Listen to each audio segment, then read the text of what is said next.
கழகம் நல்ல கழகம். நம் திராவிட முன்னேற்ற கழகம் அதன் திருப்பணி என்றென்று தொடரும். கள்ளக்குடி கொண்டு கன்னித்தமிழ் வென்று உள்ளம் குடிகொண்ட கழகம். வெல்லும் வாளுமின்றி வெல்லும் திறம் கொண்ட வெற்றி பலகண்ட கழகம். அன்று அறிஞர் வழியில் வந்த கழகம், பின்னர் கலைஞர் தலைமை தந்த கழகம். அன்று பிள்ளை நிலவான கழகம், இன்று பபல விழா காணும் கழகம். கழகம் நல்ல கழகம், திராவிட முன்னேற்ற கழகம். அந்த திருப்பணி என்றும் தொடரும். இப்படி என்னை தலை நிமிர்ந்து முழங்க வச்ச திராவிட முன்னேற்ற கழகத்தோட தீரர்கள் அனைவரும் வாழும் திசையை நோக்கி வணங்குகிறேன்.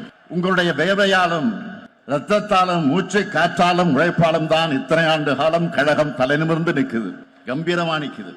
அப்படிப்பட்ட தியாகத்தின் உருவமான திராவிட முன்னேற்ற கழக தொண்டர்களுடைய உள்ளத்துக்கும் இல்லத்துக்கும் என்னோட அன்பான வணக்கம். நீங்க இல்லாம கழகம் இல்ல, நீங்க இல்லாம நான் இல்ல. அந்த நன்றி உணர்ச்சியோடு தான் உங்க முன்னாடி நான் கம்பீரமாக நின்றுகிட்டு இருக்கிறேன். பெரியார் அண்ணா கலைஞர் இவரின் வழியில் இயங்கும் இந்த கழகம்